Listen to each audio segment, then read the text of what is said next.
Glad to be here this morning to talk about the fall economic statement with my colleague, our critic for finance, Stephanie Bowman. And I'll just have a few words, then I'm going to turn it over to Stephanie. Ontarians are struggling right now. They're finding it hard to put food on the table, pay the rent.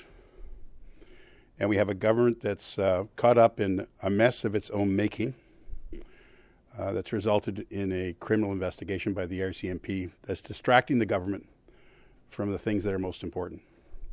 And that are the things that help families thrive. And Stephanie's going to talk a little bit this morning about some things we'd like to see in there. Those are just a few of the things. Something as big as a return to real rent control, and as seemingly small as making sure that every senior in Ontario gets free access to the RSV vaccine, highly recommended RSV vaccine. We need a government that's focused on Ontarians' priorities, and we're going to need to see that reflected in tomorrow's fall economic statement. Stephanie's going to talk a little bit more about what we'd like to see and a bit more about the fall economic statement, and I'll turn it over to her. Thank you, John. Good morning, everyone. Well, as I was thinking about this year's fall economic statement, I feel like it's another year lost, another opportunity lost. I feel like we are back, we're still where we were last year at this time. We've got families who are using food banks at increasing rates. We've had a doubling in the use of food banks in Ontario since 2019, when this government was well into its first term. And we've got families who are literally struggling to pay their rent. And that's largely as a result of the removal of rent controls. When our caucus talks about the kind of calls that we get every day in our constituency offices, the problem paying rent is one of the biggest reasons people call. They say, what am I going to do? My rent is going up 8%, 10%. I'm not getting that kind of increase in my wages. How am I going to keep a roof over my head and my family's head? So a couple of things that we've talked about. John mentioned rent control.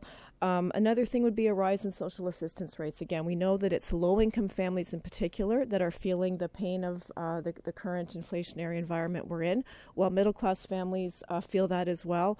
It's the lower-income families that are having to resort to using food banks. Many of those people are actually people affected by Bill 124, right? We've got ECE workers,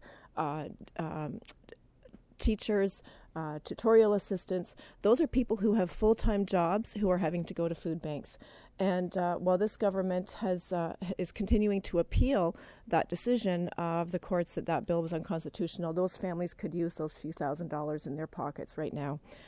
A $50 per month boost to the Ontario Child Benefit. Again, we called for this last year. This is something that would help those lower income families actually pay their grocery bills and not have to worry as much about the impact on to them in getting healthy food on their tables, as well as the creation of a new tax credit that would help parents put their kids through sports and extracurricular activities. We know that families are having to choose, again, between those kind of things, providing things like sports and music lessons and art lessons, which are, of course, very important to children's development, and especially in this time when they are all facing, still recovering from the pandemic and the pressures put on them then. It's important that they have outlets and access to those kind of programs. So we're calling on the government to also consider doing providing that kind of credit that would help those families make sure that their kids are being well taken care of. Those are my formal remarks. Any questions? Reaction to the announcement this morning about the HST being removed on new rental projects? Yes, certainly that will help in the long term in terms of getting more housing built. So that's a positive move. It's in response to the federal government's move to do the same thing. So we're happy to see that. Of course, it's a good move for people who are in Ontario waiting for affordable rental housing. I might throw one thing in there is, the government's talking a lot about carbon tax right now, but the government could move to remove HST on home heating and electricity. We could do that, flip the switch, right? So, instead of writing a letter, flip the switch and challenge the government of Canada to match you. But the Premier preferred to write a letter. It's a good thing that they're doing, but it's not enough. Given the scandal that's going on with the Greenbelt, are there things that you are expecting expecting to see sort of a response, or perhaps trying to turn the page? How can I put this? I think they'll try to turn the page. There's a lot of pages in this book. It's kind of like War and Peace. This is going to be around for a long time. And every time they turn the page, something else will pop up on the page opposite to it. I think what the government has to get to is, we're going to get to the truth. We know that. If you know you're going somewhere, just get there. Instead of it taking 2 or 3 years, which is what it's going to take at the pace we're going and at the extent of this scandal, right? It would be better for the government just to waive cabinet privilege, open it up. I mean, they reversed the green belt, and then because of essentially insider trading. Now they've done urban boundaries for the same reason. MZOs will be next, because people are going to look and go, oh, that long-term care home that you built, why do you have so much land around that? You know, why do we need more land than for the long-term care home? And who owns that land? And who do they know? And what do they do with their money? That's going to keep happening. It's not going to stop.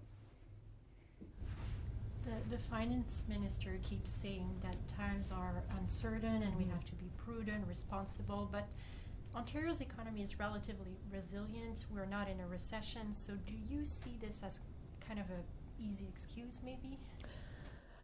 Yes, I mean, I think that, first of all, different economists have views of whether or not we are in a recession. We've had basically flat growth, which some people would say is kind of like negative growth in real terms. So it is certainly precarious, right? And we are starting to see some announcements about job cuts in large institutions that are, largely based here in Ontario.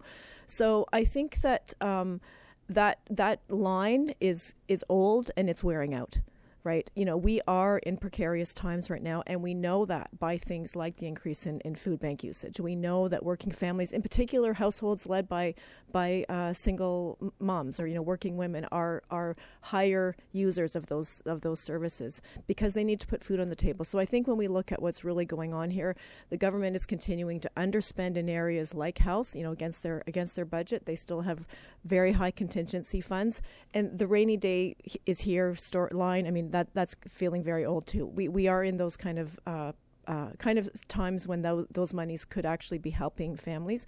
As I said, the $2.5 billion that they have now booked.